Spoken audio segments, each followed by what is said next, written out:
வணக்கம். Welcome to கதை திரட்டு audio books. இந்த வீடியோவில் நம்ம என்ன கதை கேட்க போகிறோம்னா, சென்னை தொலைக்காட்சி நிலைய ஓய்வு பெற்ற இயக்குனர் கம் எழுத்தாளர் ஏ நடராஜன் அவர்கள் எழுதிய உயிரே உனக்காக கதையின் 3வது பகுதி. நம்ம சேனலை இதுவரைக்கும் சப்ஸ்கிரைப் பண்ணாதவங்க சப்ஸ்கிரைப் பண்ணுங்க. பக்கத்தில் இருக்கிற பெல் ஐகானை கிளிக் பண்ணி ஆல்ங்கிற ஆப்ஷனை ப்ரெஸ் பண்ணுங்க. ஸோ தட் நான் போடுற கதைகளை உடனுக்குடனே நீங்க கேட்கலாம். வாங்க கதைக்குள்ள போகலாம். மிக அதிகமாக குளிர் வசதி செய்யப்பட்டிருந்த அந்த மண்டபத்தில் நரேனுக்கு வியர்த்தது. இந்த ஆள் எப்படி இங்கே வந்தார்? நான் அழைக்கவில்லையே. அழையாத விருந்தாளியா? வம்பு செய்ய வந்திருக்கிறாரா? வத்தி வைக்க வந்திருக்கிறாரா? வைத்தீஸ்வரனை ஓடி போய் கை குலுக்கி வரவேற்றார் நரேனின் மாமனார். இந்த குடும்பத்துக்கு தெரிந்த ஆளா இவர்? நரேனின் மன ஓட்டத்தை புரியாதவளாய் மதுரிமா லேசான புன்முறுவலுடன் கேட்டாள். ஏன் டென்ஷனா இருக்கீங்க? No, I am perfectly all right என்று சொல்லி செயற்கை சிரிப்பை உதிர்த்தான். உள்ளே முன்னேறிய வைத்தீஸ்வரன் நேரே நடைமேடைக்கு வந்து அவர்களை வாழ்த்தினார். என்ன சொல்லி அறிமுகப்படுத்துவது என்று தெரியாமல் நினைத்தான். திகைத்தான் நரேன். மிஸ்ஸஸ் நரேன், நான் வைத்தீஸ்வரன், உங்க கணவரின் நண்பர். Yes, he is my boss என்று குறுக்கிட்டான் நரேன். மதுரிமாவிற்கு வியப்பாக இருந்தது.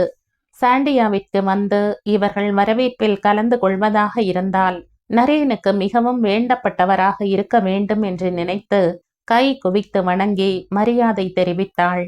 இவனுக்கு மரியாதையா? நரேனுக்கு பற்றி கொண்டு வந்தது. நல்ல வேளை, அடுத்ததாக மதுரிமாவிற்கு வேண்டப்பட்டவர்கள் அலை அலையாக மேடைக்கு வரவும் வைத்தீஸ்வரன் மெல்ல நகர வேண்டியதாயிற்று. நரேன் மனதிற்குள் நினைத்து கொண்டான், மதுரிமா கிட்ட மனம் திறந்து பேசணும். அவகிட்ட எதையும் மறைக்க கூடாது. தன் வாழ்க்கையின் திருப்பு முனையாக இந்த திருமணம் அமைய வேண்டும். மனதில் ஆழ பதிந்திருக்கும் கசப்பான காட்சிகளுக்கெல்லாம் விடை கொடுத்தாக வேண்டும். இப்படி எதையோ மனதில் நினைத்து கொண்டு கை கொடுத்து குலுக்குபவர்கள் முகம் அவன் மனதில் பதியவில்லை. ஒரு குட்டி பெண் சின்ன பூங்கொத்தை நீட்டினாள். இவ என்னோட ஸ்டூடெண்ட், மதுரிமா அறிமுகப்படுத்தினாள். ஓ, நாட்டியம் ஆடுவியா? ஆமா அங்கிள். அவளுக்கு 7 வயது இருக்கலாம். உன் பேர் என்னம்மா? கவிதா. Sweet name. யோசிக்காமல் நரேன் சொன்னான். மதுரிமா முறைத்தாள். அவள் பார்வையை தவிர்த்தான் நரேன். பெயரில் என்ன இருக்கு? ஏன் மதுரிமா முறைக்கிறாள் என்று நரேன் யோசிப்பதற்கு முன்பே ஏர் ஹோஸ்டஸ் கவிதாவின் அந்த முகம் நினைவில் வந்து அகன்றது. இசையும் ஆரவாரமும் நுனி நாக்கு நலம் பாராட்டலும் அதிக ஒப்பனை கலந்த முகங்களும் கூடி கலைந்த பின்னர் நரேனுக்கு உடல் சோர்ந்திருந்தது. ஏறக்குறைய மதுரிமாவின் நிலையும் அப்படித்தான் இருந்தது. இது போன்ற வரவேற்பு வைபவங்கள் ஒரு அறிமுக படலம்தானே. மதுரிமாவின் அப்பாவுக்கு மிகவும் மகிழ்ச்சியாயிருந்தது. நடனம் என்று ஆடிக்கொண்டும் நாடு விட்டு நாடு பறந்து கொண்டிருந்தவளை கண் நிறைந்த கணவன் கையில் ஒப்படைத்த பெருமிதம் முகத்தில் மின்னியது. மேடையில் இருந்தாலும் மதுரிமாவின் அப்பாவும் வைத்தீஸ்வரனும் ஏதோ பேசிக் கொண்டிருந்ததை பார்த்த நரேன் சற்றே அமைதி இழந்தாலும் சமாளித்து கொண்டான். சாப்பிடும் இடத்திற்கு அவரை யாரோ இட்டு செல்வதை பார்த்ததும் தான் நரேனுக்கு நிம்மதி ஏற்பட்டது. இது மாதிரியான படபடப்பும் துடிதுடிப்பும் அமெரிக்காவில் இளைஞர்களிடையே நிலவுவது சகஜம்தான். அதுவும் கணினியோடு பெரும்பாலான நேரத்தை கழிப்பவர்களுக்கு வாழ்க்கையில் இது போன்ற நிகழ்வுகள் தவிர்க்க முடியாததாகி விடுகிறது. தனிமையில் சுகம், தூக்கத்தில் சுகம் என்று இருந்தவன் நரேன் இப்போது புது மனைவியின் நெருக்கம் சுகம், அந்த சுகந்த மனம் சுகம், பொதுவாக எல்லாமே சுகம். இரவு விருந்து முடிந்து 12 மணி அளவில் படுக்கைக்கு போகும் முன்னரே பரவசமானான் நரேன். மதுரிமாவின் ஈர்ப்பு சக்தி அபரிமிதமானது. அவள் இயற்கையாக நடப்பதே ஒரு நடனமாக இருந்தது. குனிந்தால், நிமிர்ந்தால், சிரித்தால், ஏன் மௌனமாக இருந்தால் கூட அது ஒரு பாவனையாக, அபிநயமாக உணர்ந்தான் நரேன்.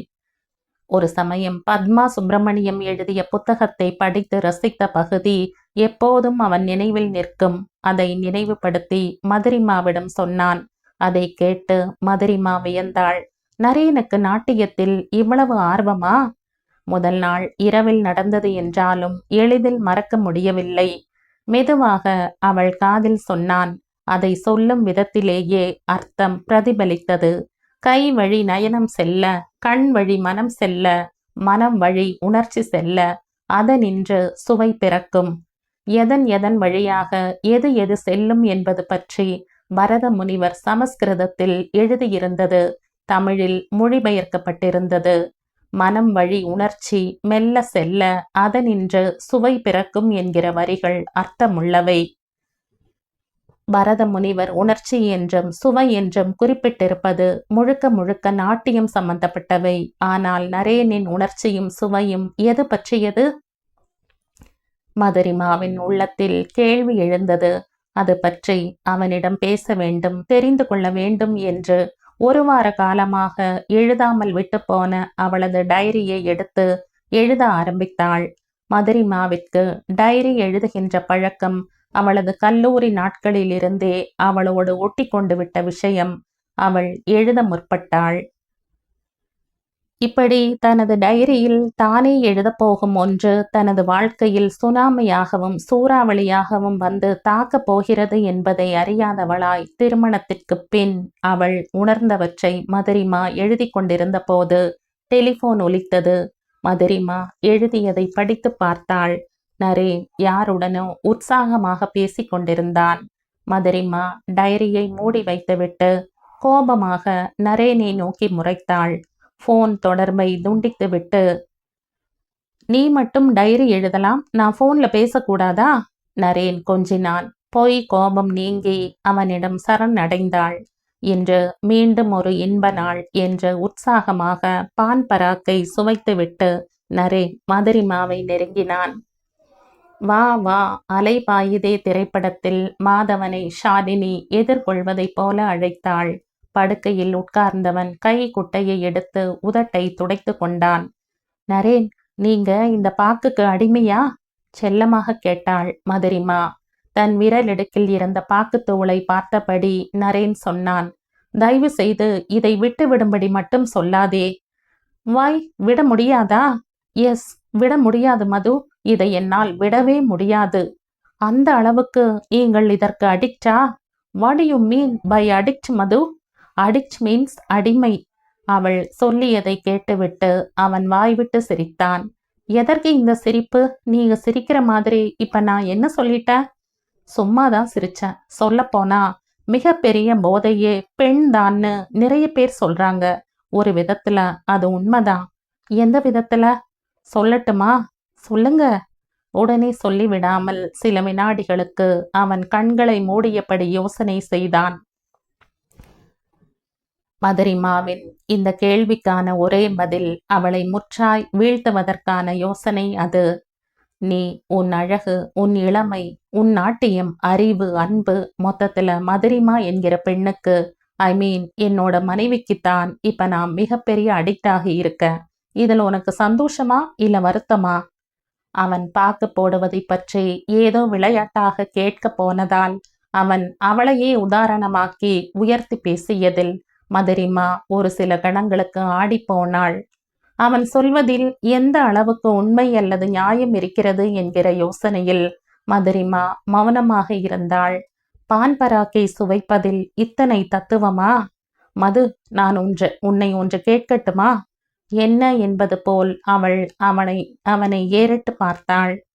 நீ ஆடுகின்ற நாட்டியம் உனக்கு பொழுதுபோக்கா, தொழிலா, இல்லை நாட்டிய கலையின் மீதுள்ள காதலா? மூன்றும் இல்லை. நான் நாட்டியம் ஆடுவதை ஒரு தவமாகவே கருதுகிறேன். அப்படியானால் நீ கூட ஒரு மிகப்பெரிய அடிக்ட் தான். சொல்லிவிட்டு அவன் மறுபடியும் வாய்விட்டு சிரித்தான். மதுரிமாவால் சிரிக்க முடியவில்லை. அவளது பார்வையிலும் எண்ணத்திலும் நரேன் மெல்ல மெல்ல மாற்றம் கொள்வதைப் போல ஒரு பிரம்மை தோன்றியது. என்ன மது, நான் உன்னை ரொம்பவே யோசிக்க வைக்கிறேனா? நோ, நீங்க சொன்னதுல நான் யோசிக்கிற மாதிரி எதுவும் இல்லை. தன்னை அவனிடம் தற்சமயத்திற்கு காட்டிக்கொள்ளக்கூடாது என்கிற ஒருவித பயத்தில் அவளது வாழ்க்கையில் முதல் முறையாக பொய் சொன்னாள். நன்மை பயப்பதாக இருந்தால் பொய் சொல்வதில் தப்பில்லை என்று சொன்னது பழைய ஏற்பாடு. தீமைகளை தவிர்ப்பதற்கும் பொய் சொல்லலாம் என்பதே புதிய ஏற்பாடு. லுக் மது, நான் பேசினதை ரொம்பவும் சீரியஸாக எடுத்துக்காதே. சும்மா நேரம் போறதுக்காக, ஜஸ்ட் ஆர்குமெண்ட்ஸ், தட்ஸ் ஆல். அவள் பேசியது மட்டுமல்ல, அவனே ஒரு சீரியஸான ஆசாமிதான் என்பதை புரிந்து கொண்டே மதுரிமா பேச்சை மாற்றினாள். இரவு மணி 12 தாண்டியது. மெதுவாக உறங்கத் தொடங்கினாள் மதுரிமா. ஆதரத்துடன் அவளை இதமாக தட்டி கொடுத்தான். திடீரென்று அவன் இதழில் முறுவல் பூத்தது.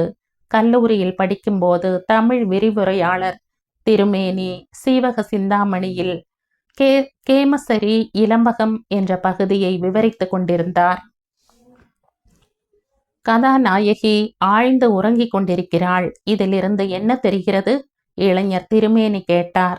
ஒரு குறும்புக்கார பையன் எழுந்து, கதாநாயக கில்லாடின்னு தெரியுது சார் என்றான். அது ஆண்கள் மட்டும் படிக்கும் கல்லூரி. எல்லா மாணவர்களும் கை தட்டி ரசித்தார்கள். அந்த நினைவு ஏனோ இப்போது முகிழ்த்தது. தானும் கில்லாடிதான் என்கிற மகிழ்வோடு உறங்கத் தொடங்கினான். விடிந்தது. சுறுசுறுப்பு நரேனை தொற்றிக்கொண்டது. திருமண பந்தம் வெகுவாக அவனுக்கு இனித்தது. சின்ன சின்ன பிரச்சனைகள் கூட அவர்கள் வாழ்க்கையில் இடையூறாக வந்துவிடக் கூடாது என்று சங்கல்பம் செய்து கொண்டான். மதுரிமா மீது அவன் கொண்ட ஈர்ப்பு வெறும் சாதாரணமானது அல்ல. யுகம் யுகமாய் தொடரும் பந்தம் போல உணர்ந்தான். இனி தன் வாழ்க்கையில் வைத்தீஸ்வரனோ கவிதாவோ எந்த இடைஞ்சலையும் செய்ய அனுமதிக்க கூடாது. மனதில் உறுதி செய்து கொண்டு காலை உணவிற்காக ஹாலுக்கு வந்தான். சர்வ அலங்கார தேவதையாக மதுரிமா நின்று கொண்டிருந்தாள். நெற்றியில் விபூதி குங்குமம் பளிச்சிட்டது. அவன் கேட்காமலேயே சொன்னாள், கோவிலுக்கு போயிருந்த. அமெரிக்கா முழுவதும் நிரம்பி இருப்பது என்ன தெரியுமா? நரேன் கேட்டான். என்ன என்று கேட்பதைப் போல விழியை உயர்த்தினாள். இந்த கோவில்களும் நாட்டிய பள்ளிகளும் தான். நரேன் சொன்னதை தலையாட்டி ஆமோதித்தாள் மதுரிமா. பிளேட்டில் உணவு வகைகள் அணிவகுத்தன. நிறைவாக சாப்பிட்டான். உற்சாக துள்ளல் ஒவ்வொரு பாவனையிலும் வெளிப்பட்டது. லாஸ் ஏஞ்சல்ஸ் திரும்ப தயார் நிலையில் இருந்தார்கள். மதுரிமாவின் செல்போன் சிணுங்கியது. அஸ்வாரஸ்யமாக எஸ் என்று கேட்கத் தொடங்கியவள் ஒரே நொடியில் கண்கள் மகிழ்ச்சி வெள்ளத்தில் திளைக்க, இஸ் இட்? நிஜமாலுமா? நிஜமாலுமா என்று தன்னை கிள்ளி பார்த்து கொண்டு கேட்டவள் நரேன் பக்கம் திரும்பி, டார்லிங், ஒரு இனிப்பு செய்தி என்றாள். என்ன என்று அவன் சைகையில் வினவினான். அந்த டெலிபோன் செய்தி அவர்கள் திருமண வாழ்க்கையில் முதல் சறுக்கலை ஏற்படுத்தும் என்பதை மதுரிமா அறியவில்லை. நரேன் சைகை மூலம் என்னவென்று வினவியதை மதுரிமா கவனிக்கவில்லை. மகிழ்ச்சி புது புனலாக பாய்ந்தோட, இஸ் இட், இஸ் இட் என்று வினவிக்கொண்டும் ஆமோதித்து கொண்டும் இருந்தாள். நரேனுக்கு சற்றே எரிச்சலாயிருந்தது. அடக்கி கொண்டான். என்னுடைய என்ன? இன்னும் கொஞ்சம் ஈஷி கொண்டு வினவினாள். ஒரு வழியாக செல்போன் உரையாடலை முடித்து கொண்டுதான் அவன் பக்கம் திரும்பினாள். நரேன், என் வாழ்நாள் கனவுகள்ல ஒன்று நிறைவேறப் போகுது. நம் திருமணத்தின் விளைவான சுப சகுனம் என்று மூச்சு விடாமல் பேசிக்கொண்டே போனாள். பிளீஸ் மது, புதிர் போடாமல் சொல்லு. ஆஸ்திரேலியாவில் சிட்னி நகரில் நடைபெறும் இந்திய கலை விழாவில் பிரதம நிகழ்ச்சியில் நடனமாட என்னை அழைச்சிருக்காங்க. அப்படியா என்று மட்டும் நரேனால் கேட்க முடிந்தது. 5 வருஷமா இதுக்காக முயற்சி பண்றோம். எப்படியாவது தட்டி போயிடும். இந்த வருஷம் அதிர்ஷ்டம் கண் திறந்து நம்ம பக்கம் வந்திருக்கு. மதுரிமாவின் ஒவ்வொரு சொல்லிலும் துள்ளலும் மகிழ்ச்சியும் போட்டி போட்டன. அவளே வலிய நரேன் கைகளை பிடித்து குலுக்கினாள். பொதுவாக இது போன்ற விழாக்கள் பற்றி பத்திரிகையில் படிப்பது, டிவியில் பார்ப்பதோடு சரி, அளவுக்கு அதிகமான ஆர்வம் காட்ட மாட்டான். விளையாட்டில் கூட சானியா மிர்சா ஆடினால் முடியும் வரை பார்ப்பான். நரேனின் விருப்பமும் முன்னுரிமையும் வினோதமாக இருக்கும். அப்படின்னா சிட்னிக்கு எப்போ போக போற? நானா? ஓ நோ, லீவு கிடைக்கும்னு தோணல. ஓகே, எப்போ போகணும்? ஆர்வமுடன் விசாரித்தான். அடுத்த வாரம். இவ்வளவு குறைஞ்சபட்ச நேரத்துல எப்படி? நரேன் முடிக்கவில்லை. மதுரிமா இடை வெட்டினாள்.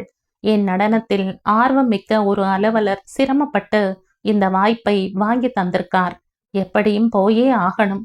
குழப்பமான எண்ணங்களுடன் அங்கிருந்து நகர்வதற்கு நரேன் எத்தனித்தான். என்ன நரேன், பதிலே சொல்ல மாட்டேங்கிற? பதில் சொல்ல என்ன இருக்கு மது? போகணும்னு முடிவெடுத்துட்டேன். மதுமா, நான் ஒன்னு கேட்கலாமா? ஓகே என்று தலையாட்டினாள். அவளே தொடர்ந்தாள். என்ன கேட்க போறீங்களோ, என்ன கேட்க போறீங்களோ அத 1க்கு 10 தர நான் தயார். முத்தம் கொடுக்க ஏற்றுக்கொள்ள தயார் நிலையில் இருந்தாள். மதுமா, சீரியஸா கேக்குறேன், இப்ப பயணம் வேண்டாமே? லாஸ் ஏஞ்சல்ஸுக்கு போக வேணாமா? மதுரிமா கிண்டல் அடித்தாள். அங்க போறோம், சிட்னிக்கு இப்ப வேண்டாம் ப்ளீஸ் என்று கெஞ்சினான் நரேன். அலுவலகத்தில் தன் நிலை என்ன, வைத்தீஸ்வரன் என்ன செய்ய போகிறானோ? இப்படி பிரச்சனைகளுக்கு நடுவே இன்னும் 1 வாரம் வெளியூர் போவதற்கு நரேன் தயங்கினான். அதை வெளிப்படையாக மதுரிமாவிடம் சொல்ல முடியாத இக்கட்டு. அவன் முகம் வாடி போய்விட்டது. மதுரிமா அவனை அப்போதுதான் புதிதாக பார்ப்பதைப் போல உணர்ந்தாள். லாஸ் ஏஞ்சல்ஸுக்கு திரும்பியதும் தன் அறைக்கு போவதற்கு முயன்றான் நரேன். மதுரிமா அவனை விடவில்லை. வந்ததும் வராததுமா ஏன் அவசரப்படுறீங்க? ஆபீஸ் போக வேணாமா? ஏன் இங்கிருந்து போங்க, அது சரிப்பட்டு வருமா? இது யார் வீடு நரேன்? உங்க வீடு தானே? அன்போடு சொல்லி அவனை அணைத்தாள். சற்றே அந்த மோகத்தில் கட்டுண்டவன் அவளை இன்னும் கொஞ்சம் இறுக்கி, மீதி இன்ஸ்டால்மெண்ட மாலையில வைத்துக் கொள்ளலாம் டியர். இப்போதைக்கு இது, மாலையில் நீ தரப்போவதற்கு அட்வான்ஸ். குறும்பு என்று சொல்லி அவனிடமிருந்து மெதுவாக விலகி கொண்டாள். ரொம்பவும் சுறுசுறுப்பாக பை சொல்லிவிட்டு அங்கிருந்து அகன்றான். ஆபீஸ் போனவுடன் மதுரிமாவை முற்றிலுமாக மறந்து போனான். கணினி துறையில் இருப்பவர்கள் கம்ப்யூட்டர் முன் உட்கார்ந்தால் உலகமே மறந்து போகும் என்று சொல்வார்கள். நரேன் அதற்கு விதிவிலக்கு அல்ல. ஆபீஸ் வருவதற்கு முன்பே முடிவு செய்து கொண்டான். வைத்தீஸ்வரன் சொன்ன பிரச்சனை என்ன, அதில் தன் பங்கு என்ன என்பதை தெரிந்து கொள்ள வேண்டும். அதிலிருந்து விடுபட்டால்தான் புது மன வாழ்க்கை இனிக்கும். இல்லாவிட்டால் தினந்தோறும் தொல்லைதான். அதனால் தான் சிட்னி போவதை கூட தவிர்க்க பார்த்தாள். இல்லாவிட்டால் புது கருக்கு கலையாத மனைவியோடு கங்காடு பிரதேசத்துக்கு பயணம் செய்ய கசக்குமா என்ன? கம்ப்யூட்டரை ஆன் செய்தான். செல்போன் சிநேகிதத்துடன் சிணுங்கியது. பார்த்தால் பரவசப்படும் முகம். மதுரிமா. ஏஞ்சல், என்ன? நாளை மறுதினம் புறப்படுறோம். கம்ப்ளீட் டிராவல் பிளான் வந்துடுச்சு. இம்பாசிபிள். சற்றே குரலை உயர்த்தினான். அதை அவள் காதில் போட்டு கொண்டதாக தெரியவில்லை. சிட்னி, பெர்த், மெல்பர்ன் 3 இடத்திலும் ஷோ இருக்கு. ப்ளீஸ்மா, என்னால வர முடியும்னு தோணல. வர்றீங்க, அழுத்தம் திருத்தமாக சொன்னாள். அது மட்டும் இல்ல, அங்கிருந்து நாம் நியூசிலாந்து விஜய் தீவுக்கு ஹனிமூன் போறோம். சாயங்காலம் சீக்கிரம் வந்துடுங்க. நானும் நீங்க வர்றதுக்குள்ள ரிஹர்சலை முடிச்சுடுறேன். செல்போன் இணைப்பை துண்டித்தாள். உண்மையை மதுரிமாவிடம் சொல்லிவிடலாமா? நரேன் தயங்கினான். என்னவென்று சொல்வது? அதுவே குழப்பமாக இருந்தது. எல்லா சமயத்திலும் உண்மையை சொல்லி அதனால் பிரச்சனைகளை உருவாக்கி கொள்ளக்கூடாது என்று தீர்மானித்து கொண்டவன் முதலில் சிஇஓவை பார்க்கலாம் என்று கருதி கம்ப்யூட்டரை ஆஃப் செய்துவிட்டு அவருடைய அறையை நோக்கி நடந்தான். அவன் நடையில் இனம் தெரியாத தளர்வு தெரிந்தது. அது உடல் தளர்வா மனத்தளர்வா என்று வேறுபடுத்தி கொள்ள இயலவில்லை. 7வது மாடிக்கு விரைந்தான். வருகையை தெரிவித்து போன் செய்தான். வா வா என்று உற்சாக குரல் எழுப்பினார்.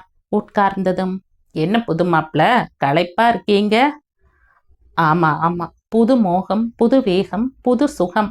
விவஸ்தை இல்லாமல் அடுக்கி கொண்டு போனார். அதை செவியில் ஏற்று கொண்டதை போல காட்டிக்கொள்ளாமல், சார், நம்ம பிரச்சனை என்னன்னு பேசலாமா? நாளை மறுநாள் நான் மறுபடியும் வெளிநாடு போகணும். சட்டென்று இடைவெட்டி வைத்தீஸ்வரன் கேட்டார். எங்க இந்தியாவுக்கா? இல்ல, ஆஸ்திரேலியாவுக்கு ஹனிமூனா? அது உன் பிரச்சனை அல்ல என்று சொல்ல நினைத்தவன் அடக்கி கொண்டு, இல்ல, மதுரிமா நடன நிகழ்ச்சிக்கு போகணும், நானும் கூட வரணும்னு அவ விரும்புறா. எதுக்கு? தாளம் தட்ட போறியா? மிருதங்கம் வாசிக்க போறியா? டான்ஸ் பத்தி உனக்கு என்ன தெரியும்? ரொம்பவும் சீரியஸாக பேசினார். நரேன் பதிலே சொல்லவில்லை. என்ன நரேன், டான்ஸ் பெண்களை மணந்தவர்கள் படும் பாடு எனக்கு தெரியும். ஷடப் என்று கத்த நினைத்தான். ஆனால் வாய் திறக்கவில்லை. அதை அனுகூலமாக வைத்துக்கொண்டு மேற்கொண்டு வைத்தீஸ்வரன் வார்த்தைகளை உதிர்த்தார். நீ மேடையில் இருக்க முடியாது, ஆடியன்ஸ்ல இருப்ப. எவனாவது வக்கரம் பிடிச்சவன் உன் மனைவியோட அங்கங்களை விமர்சனம் பண்ணுவான். அதை கேட்டு நீ கொதிப்படைவ, கை கலப்பு நடக்கும். இதெல்லாம் தேவையா? வைத்தீஸ்வரனின் வக்கிர உணர்வுகளை நினைத்து எரிச்சலடைந்த நரேன் நாற்காலியை நகர்த்திவிட்டு எழுந்தான். என்ன கோபமா? உள்ளத சொன்னா ஏன் கோபப்படுற?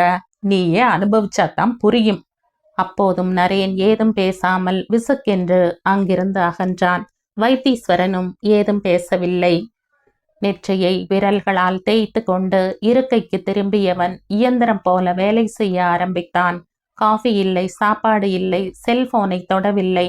மாலை மயங்கியதும் ஒரு தீர்மானமான மனதுடன் வீட்டுக்கு திரும்பினான். மதுரிமா வீட்டில் அவனுக்காக காத்திருப்பாள் என்று நினைத்தான். ஏன் போன் செய்யவில்லை என்று செல்லமாக சிணுங்குவாள். சாப்பிட்டீர்களா? முகம் ஏன் சுண்டி இருக்கு என்று ஆதரத்துடன் கேட்பாள் என்றெல்லாம் நினைத்தான். ஆனால் எதுவும் நடக்கவில்லை. மதுரிமா வெளியே போயிருந்தாள். நரேனை கவனிக்க கூட ஆள் யாரும் இல்லை. தனியே விடப்பட்ட நரேனின் சிந்தனை தறிகட்டு ஓடியது. வைத்தீஸ்வரன் சொல்வதைப் போல இனிமே மதுரிமாவை பார்க்க கூட நேரம் கிடைக்காதோ? யோசித்து கொண்டே சமையல் அறைக்கு போனான். அவனே டீ தயாரித்து கொண்டு ஹாலுக்கு வந்தான். பிஸ்கட்டும் டீயும் நல்ல காம்பினேஷன். புது சுறுசுறுப்பு வந்தது. டிவியை ஆன் செய்தான். அவனுக்கு ரொம்பவும் பிடித்த சீரியல் சிஸ்டர் சிஸ்டர் ஒளிபரப்பாகிக் கொண்டிருந்தது. எல்லாவற்றையும் மறந்து தொலைக்காட்சியில் எவ்வளவு நேரம் ஐக்கியமாயிருந்தான் என்று தெரியவில்லை. கும்பலாக மதுரிமாவும் பெற்றோர்களும் வீட்டுக்கு திரும்பிக் கொண்டிருந்தார்கள். ஹாய் நரேன், எப்ப வந்தீங்க? போன் செஞ்சிருக்கலாமே. அருகே வந்து செல்லம் கொஞ்சினாள். எங்க போயிட்டு வர என்று கேட்க நினைத்தான். ஆனால் கேட்கவில்லை. அவளே சொன்னாள், ஆஸ்திரேலியா டூருக்கு வேணுங்கிற சாமான்களை வாங்க நேரமே கிடையாதே. அந்த ஆளுக்கு ஒரு இடமா பறந்தோம். அப்பாடி, ஒரு வழியா வாங்கி முடிச்சிட்டோம். ஏன் ஒரு மாதிரி இருக்க? எனி ப்ராப்ளம் நரே? உண்மையில் மிகுந்த கரிசனத்துடன் விசாரித்தாள். மதுமா, எனக்கு ஆபீஸ்ல கொஞ்சம் பிரச்சனை இருக்கு. அதனால உன் கூட வர முடியாது போல தோணுது. Oh no, don't say this என்று சொல்வாள் என்று எதிர்பார்த்தான். அவள் அப்படி சொல்லவில்லை. அவளே அடுத்த கட்டத்துக்கு வந்தாள். என்னோட டான்ஸ் டூர் முடிஞ்சவுடனே என் கூட வந்து சேர்ந்துக்கங்க. அப்படியே நியூசிலாந்தும் பிஜி தீவும் போகலாம். அவன் சற்றே ஏமாந்து போனான். எப்படியும் நீங்க வந்துதான் ஆகணும். ஆபீஸ் வேலையை அப்புறம் பார்த்துக்கலாம்னு அடம் பிடிப்பாள் என்று எதிர்பார்த்தான். சில நொடிகள் யோசித்து கொண்டிருந்து நரேனை அம்போவென விட்டுவிட்டு தான் கடை வீதியில் வாங்கி வந்த பொருள்களை சரிபார்க்க தொடங்கினாள். அவளும் அவனிடம் எதையும் சொல்லவில்லை. இவனும் கேட்கவில்லை. வைத்தீஸ்வரன் சொன்னது போலவே எல்லாம் நடக்கும் போல தோன்றியது. உன்னை மதிப்பார்களா என்பதே எனக்கு சந்தேகம் என்று வைத்தீஸ்வரன் சொன்னது மனதில் நெருடியது. அதை ஒதுக்கி தள்ளிவிட்டு அவளோடு ஐக்கியமானான். டியர், உன் டிராவல் பிளான் என்ன? 2 நாள்ல கிளம்பணும். டிராவல் ஏஜென்ட் டிக்கெட் ரெடி பண்ணி நாளைக்கு போன் செய்வார். ஓகே என்றவன் நாளைக்கு நம்ம வீட்டுக்கு போறோம் என்று சொல்லிவிட்டு அங்கிருந்து அகன்றான்.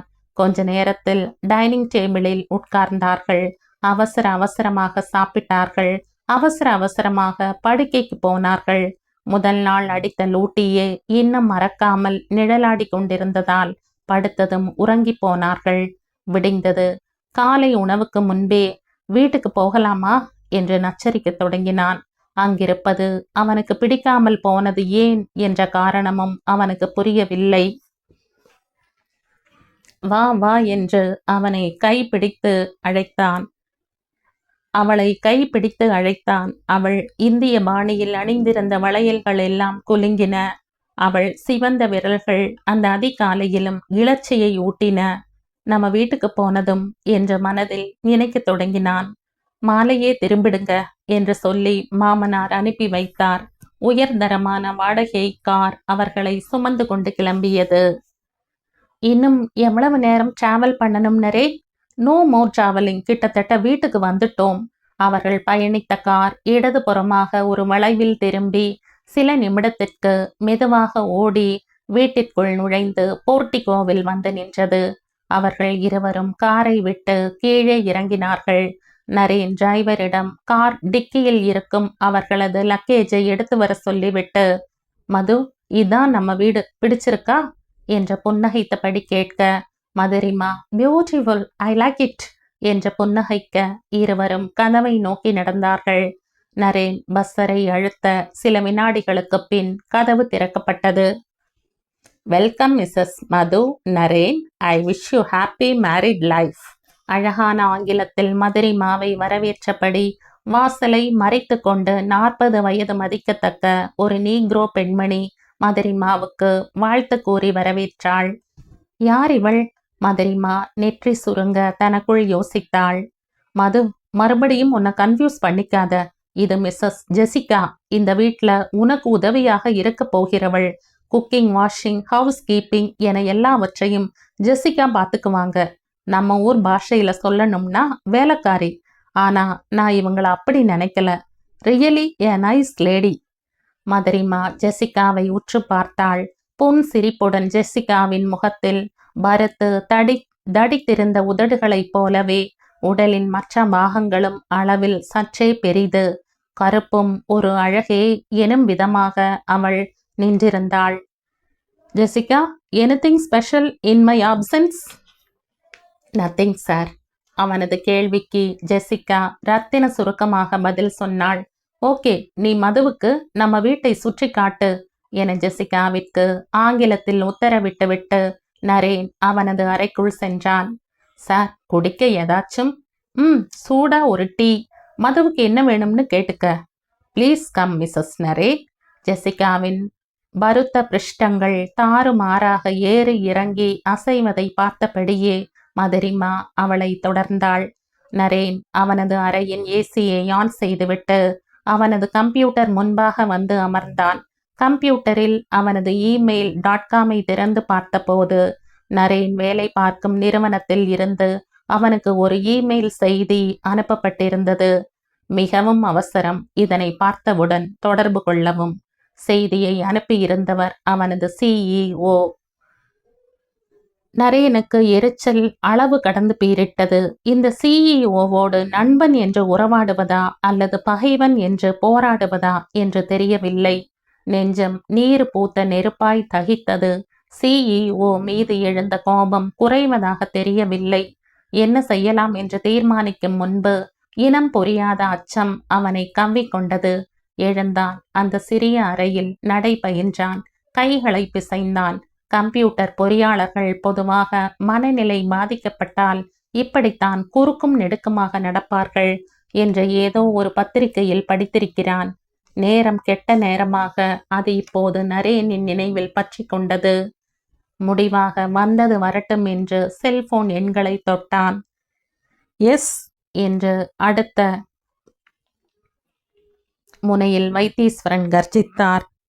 Good morning sir. நரேன் குரலில் தெரிந்தது. பவ்யமா, நட்பா, பணிவா, இல்லை வெறுப்பா என்ற இனம் தெரியாமல். என்ன நரேன், கோபமா? No sir. அனாவசியமாக மெசேஜ் அனுப்பி தொந்தரவு செய்வதாக நினைத்தாயா? No sir. உங்ககிட்ட பேசணும் போல தோணுச்சு. பேசுங்க சார். ஐ சே பி ஃபார்மல், இயற்கையா பேசு. என்ன விஷயம் சார்? ஒரு விஷயமும் இல்லை. நேற்று என்கிட்ட கோபிச்சுட்டு போயிட்ட. அதுக்கு பிறகு நான் ரொம்ப வருத்தப்பட்டேன். ஆஃபீஸ் வந்ததுக்கு பிறகு பேசுகிறேன். இன்னைக்கு நான் லீவு சார். ஏன்? என் வீட்டுக்கு மதுரிமாவை அழைச்சிட்டு வந்திருக்கேன். அப்படியா? விருந்துக்கு யாரையெல்லாம் கூப்பிட்டுருக்க நரேன்? யாரையும் கூப்பிடல சார். மேற்கொண்டு அவரோடு உரையாட அவனுக்கு பிடிக்கவில்லை. அதனால் சார், நாளை நேரில் பேசலாமா என்று சொல்லி செல்போன் இணைப்பை துண்டித்தான்.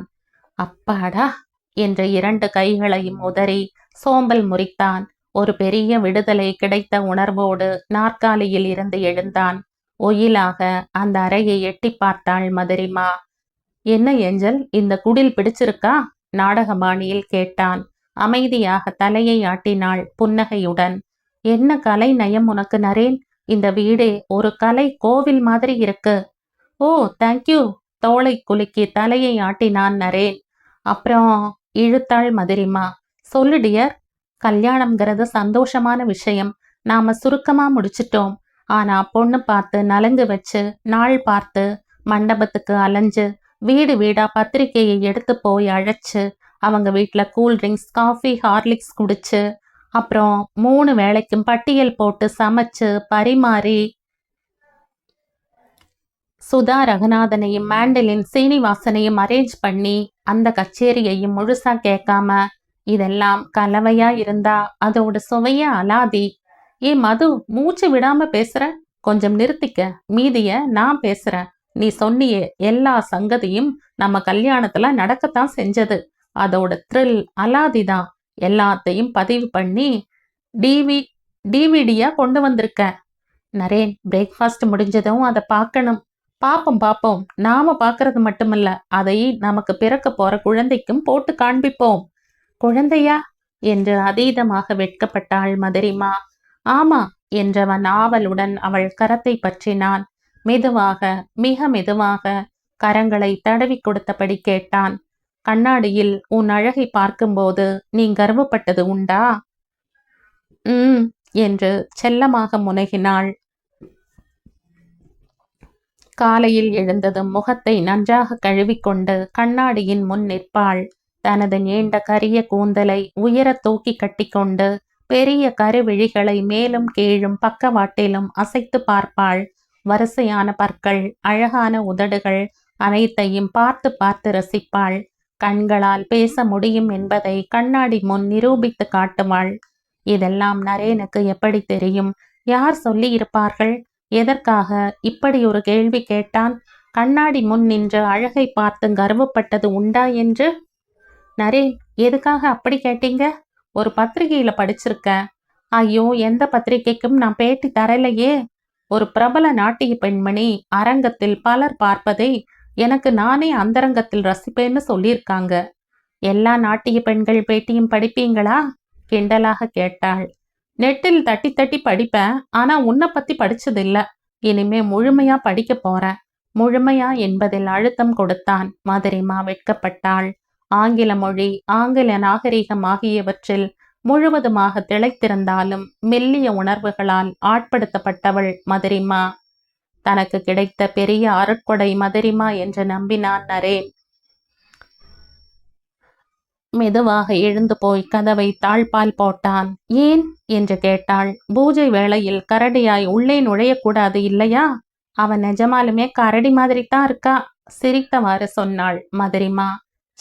பார்க்கத்தான் அவன் முரடு என்று சொல்லியவாறு கொஞ்சம் வலுவாக மதுரிமாவை கட்டில் பக்கம் இழுத்தான்.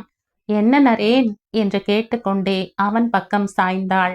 வலுவான அவன் ஆளுமை அவளுக்கு இதமாயிருந்தது. கதக் நடனம் முகலாய சாம்ராஜ்யத்தில் உருவான கலை. லக்னோ, ஆக்ரா, ஜெய்ப்பூரில் தொடங்கி இன்று உலகமெங்கும் ரசிகர்களை விரிவுபடுத்தி கொண்ட அழகு நடனம் கதக். பம்பரமாய் சுற்றி ஒயில் காட்டும் உடல் வனப்பு பெற்றிருந்தாள் மதுரிமா. அவன் நெஞ்சோடு ஒட்டி கொண்டிருந்தாள். கண்கள் மயங்கி இருந்தன. ஏதாவது பேசேன், அவள் சிவந்த காதுகளில் முணுமுணுத்தான். குளித்த தலையில் இருந்து பிரிந்த சில முடிக்கற்றைகள் அவள் நெற்றியில் விழ அதை தன் அழகு கைகளால் ஒதுக்கிவிடும் அழகை பார்த்து சிறிது நேரம் பேச முடியாமல் அவளையே பார்த்து கொண்டிருந்தான். அவளது கரத்தை பற்றி இழுத்தான். சூடான அவன் கைகளில் சில்லென்ற அவள் கரங்கள் சிறைப்பட்டன. இருவருக்குள்ளும் ஆனந்த அலைகள் பிரவகிக்க ஆரம்பித்தன. காதில் கிசுகிசுத்தான். சிணுங்கினாள். உங்களுக்கு நேரம் காலம் வரம்பே கிடையாதா? கணினி யுகத்தில் கம்ப்யூட்டரை கையாள்பவர்களுக்கு நேரம் காலமே கிடையாது என்று சொல்லிக்கொண்டே அவளை இன்னும் இறுக்கி முகர்ந்தான். காலை உணவு டேபிள்ல ரெடியா இருக்குன்னரே. இருக்கட்டும், பசி வரப்ப சாப்பிடலாம். இப்போ வேற விதமான பசி என்று மெதுவான குரலில் சொன்னான். சே என்றாள். என்ன சே, இதென்ன ரகசியமா என்று நாட்டிய கேசரி தண்டாயுதபாணி பிள்ளை பாடிய பாடலை மெதுவான குரலில் பாடினான். நரேன், உங்களுக்கு தெரியாதது எதுவுமே கிடையாதா? வியந்தாள். தெரியாததையெல்லாம் சொல்லிக் கொடுக்கும் வாத்தியாரம்மா நீ. மோகமாகினேன் தேவி. நாட்டிய பாணியில் கிண்டலடித்தான். கலகலவென சிரித்தாள். குழந்தை போல சிரித்தாள். அவளை கண்ணுக்கு கண் பார்த்தாள். அவனது ஆரோக்கியமான உடல், அவளை ஆராதிக்கும் கண்கள், அவளுடைய பாவனைகளுக்காக அசைவுகளுக்காக ஏங்கும் கண்கள் அவன் மோகத்தை மேலும் விஸ்வரூபம் எடுக்க வைத்தது. என்னை உங்களுக்கு நாட்டியமங்கு என்பதால் தானே பிடிச்சிருக்கு? ஓ நோ என்று தலையசைத்தவன் பின் சாவகாசமாய் சொன்னான். மதுரிமா நாட்டியம் ஆடாமல் இருந்தாலும் எனக்கு பிடிக்கும். அறையை விட்டு ஜோடியாக வெளியே வந்தார்கள். ஜெசிகாவை காணோம். இருவரும் எதிரும் புதிருமாக உட்கார்ந்து கொண்டார்கள். இருவருக்கும் அதிகமான பசி. பிரெட் டோஸ்ட், சீரியல் மப்கின், பவ் என்ற வரிசையாக காலி செய்தார்கள். மதுரிமா ரொட்டியை கடிக்கும் போதே ஏக்கமாக பார்த்தான்.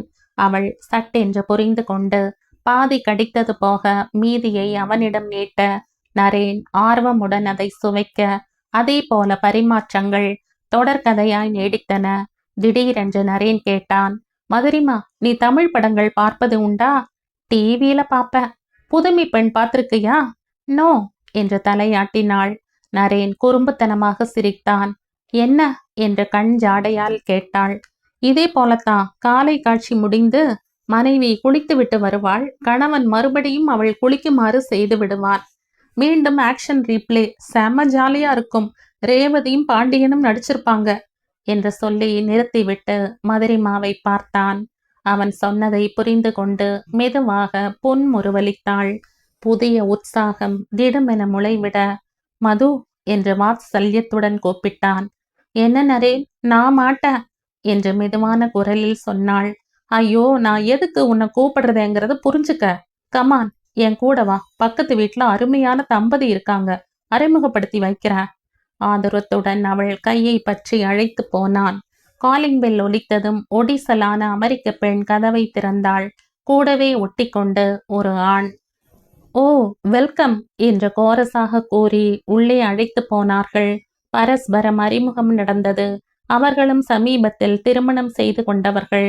கணினியில் இருந்து கதக் வரை அவர்கள் உரையாடல் தாவிக்கொண்டே போனது. இடையே தேநீரும் பிஸ்கட்டும், கலகலப்புக்கு பஞ்சமே இல்லை.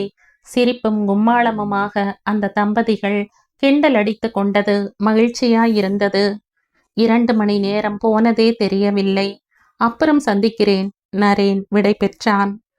தங்கள் வீட்டுக்கு வந்ததும் மதுரிமா சொன்னாள், ஓ என்ன அருமையான தம்பதிகள். Made for each other. மதுமா, இப்ப அவங்க என்ன பேசிப்பாங்க தெரியுமா? நீ சொன்ன இதே வசனத்தை அவங்க பேசிட்டு இருப்பாங்க. நம்ம பத்தி மேட் ஃபார் ஈச் அதர்னு சொல்லியிருப்பாங்க. அப்படியா என்று கிண்டலாக கேட்டு ரோஜா நிற ஈறுகள் தெரிய சிரித்தாள். ஜெசிகா இல்லாததால் சின்ன சின்ன வேலைகளை மதுரிமா செய்தாள். கூடவே நரேன் நின்று கொண்டிருந்தான். பேச்சு, கிண்டல், சீண்டல், கிள்ளல், துள்ளல் எல்லாம் கலந்த உணர்ச்சி குவியலாய் மகிழ்ச்சியின் விளிம்பை அவர்கள் தொட்டார்கள். மதியம் கரைந்து மாலை மயங்கி இரவு முகிழ்ந்தது என்றாலும் இருவர் உடலிலும் மனதிலும் அலுப்பு இல்லை. நரேன், ஒன்னு சொல்லட்டா? சொல்லுமா. இந்த வாழ்க்கை கடவுளா எனக்கு தந்த அன்பளிப்பு. மனசு திறந்து சொல்ற. உங்களை அடைய எவ்வளவு புண்ணியம் செய்தனோ. இந்த வாழ்க்கை எனக்கு போதும். நரேன் நெகிழ்ந்து போனான். தான் இந்த பாராட்டுக்கு எல்லாம் உரியவன்தானா?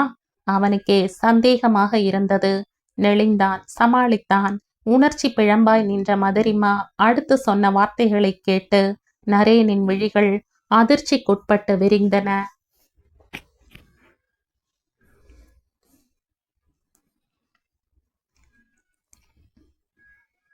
இந்த கதையின் தொடர்ச்சியை அடுத்த பதிவில் கேட்கலாம். நன்றி.